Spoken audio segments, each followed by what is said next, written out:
In this video, I will show you how to copy paste just visible cells in Excel.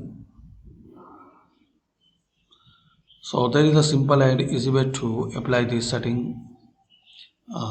Firstly, select your content, then or click anywhere, then Alt and semicolon. Select it, Alt semicolon, then Control C and Control V. So using this shortcut, you can copy and paste visible columns in Excel. Thanks for watching.